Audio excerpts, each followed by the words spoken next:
If manifestation has ever felt random or left you wondering what you're missing, you're in the right place. Welcome to Beyond the Vision Board, where we stop treating manifestation like a trend and start treating it like a system. This podcast cuts through the fluff and focuses on what actually creates change. I'm your host, Heather Robinson. Ready? Let's dive in. I am so excited about today's topic. This is one of those things that there was manifestation before I understood this topic and manifestation after I understood this topic. And my understanding around how it all works, plus the results that I got from it, are like night and day. So I'm so excited to share this with you today. When I talk about manifestation not being as simple as getting clear on what you want, saying some affirmations about it, or making a vision board with images on it, this is what I mean. If you've been trying to manifest something for a while, you're clear on what it is you want, you've tried some techniques, and it's just still not coming into your life, I guarantee there are some secret blocks stopping your manifestation. And this is why, even if you desperately want something in your life, whether it's more money or losing 20 pounds or job promotion or your business taking off, whatever it is, you just can't manifest it. On this episode, I'm breaking down what these hidden blocks are, how you can spot them in your own life, and most importantly, how you can actually clear them. So Tony Robbins talks about how if you really want something, you need to show yourself that having it far outweighs not having it. You need to identify all the benefits of having achieved your goal and all the consequences of not achieving it. So your mind can attach more pleasure to having your goal and more pain to not having your goal. But what if even when you identify all these things, you still can't manifest your goal? This is where you need to remember that your subconscious is responsible for 95% of your decisions, your actions, emotions, and behavior, and therefore 95% of your results. So thinking about all the benefits of having achieved your goal and thinking about the consequences of not achieving it, that's your conscious thought. And only 5% of your results in life are controlled by your conscious thoughts. So we need to go deeper. We need to uncover what is stopping your manifestation from showing up in your life on the subconscious level. So if there's a fear attached to having your goal, that fear is going to outweigh the pleasure. And you got to remember, the main purpose of the subconscious mind is to ensure safety by eliminating risks. So it is going to do everything in its power to keep you safe. No matter how much pleasure you attach to your goal on the conscious level, your subconscious might still perceive it as a threat. And if it feels unsafe to your subconscious, you will block it from coming into your life. If there is any conflict within your desires, your mind is going to default to what's familiar, because what's familiar is what is considered safe. These subconscious blocks are what we're getting into today. Okay, so there's two parts to this. The first part is called feared losses, and the second part is called hidden benefits. Feared losses are exactly what they sound like.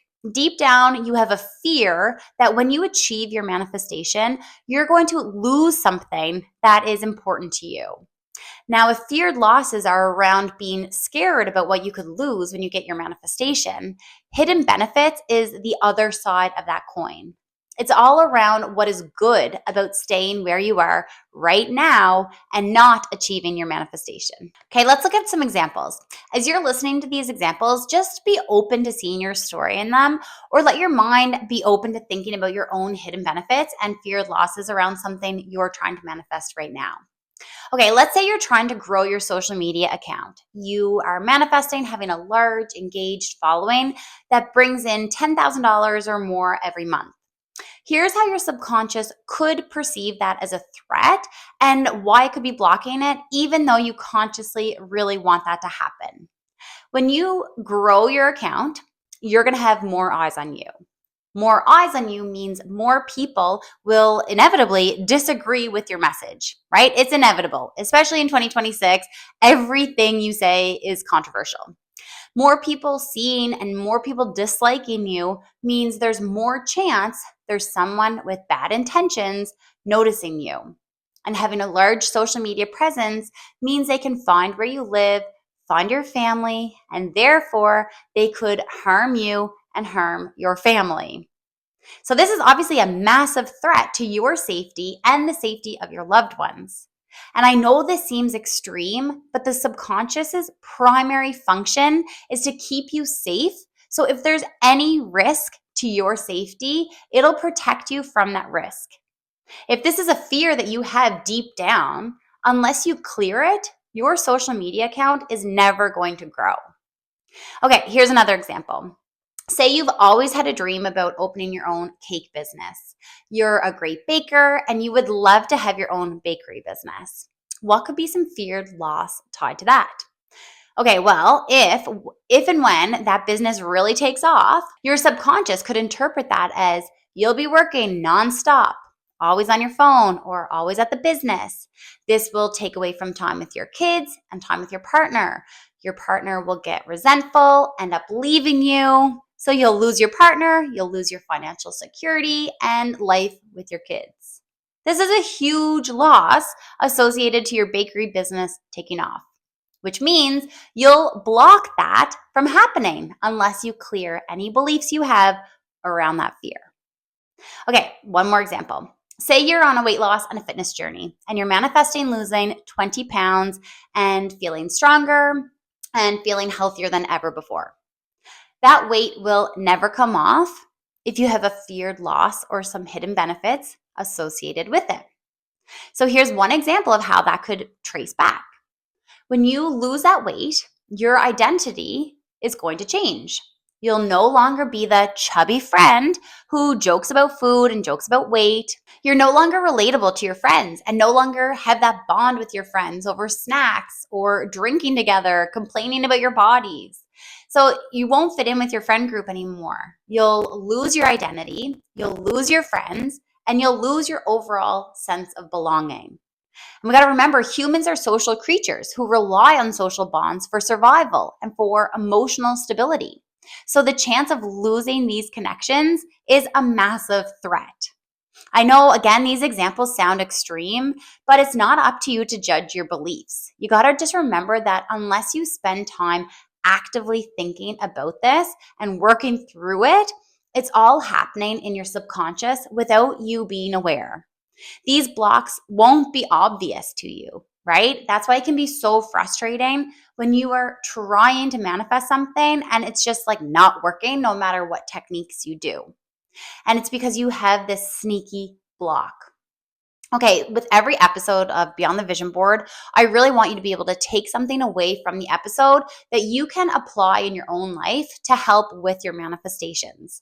So for today, think about something that you would love to manifest and let this idea of feared losses and hidden benefits simmer in the back of your mind.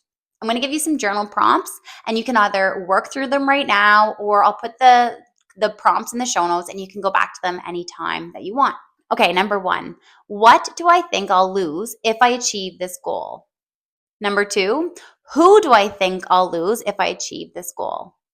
Number 3, what responsibilities do I think I'm going to have to take on if I achieve this goal? And number 4, what is actually really good about the way things are the way they are?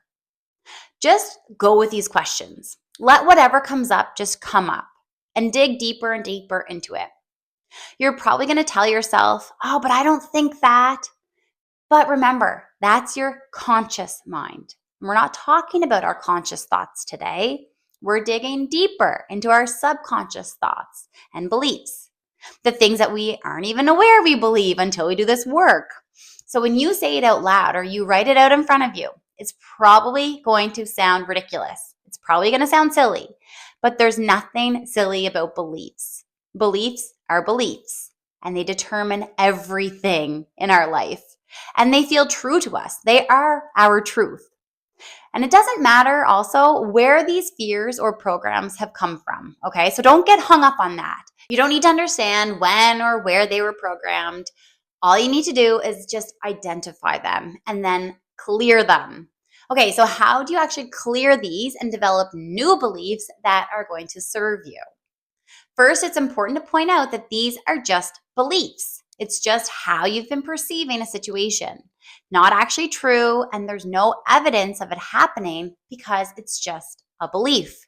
No matter how real they might feel, they're just beliefs. And if you can believe these hidden benefits or these feared losses, you can just as easily believe the opposite. So start by looking for evidence in your life of where that shitty belief just isn't true. Look for examples in your own life of when you've done it before and you weren't harmed. Another way is to provide your unconscious mind with examples of friends or a family that have what you want and they're completely safe with it. The more examples that you can come up with and the closer you can connect with those examples, the faster you're going to clear it for yourself, reprogram it, and actually achieve your manifestation. If you want more structure around manifestation, not just more techniques, but a clear structure to manifesting, I have a program opening soon where I'll be taking 10 people through my triangle method. It's a 3-phase system that starts by understanding why you have the results you have, what thoughts and beliefs have been creating them, and then we're going to go into recoding your beliefs and your identity. So it's actually in alignment with your goals. And then finally, in phase 3 is all about embodying that new identity. So this is where we figure out the best techniques and the best methods for you specifically based on your preferences, how much time you have in the day, and what your specific goals are. Okay, this is a beta group, so it's going to be priced lower than it's ever going to be once it opens to the public. And I'm keeping a priority list for people who want early access when it is ready. The link will be in the show notes, so if that is of interest to you, check that out. And until next week, have a great day, guys.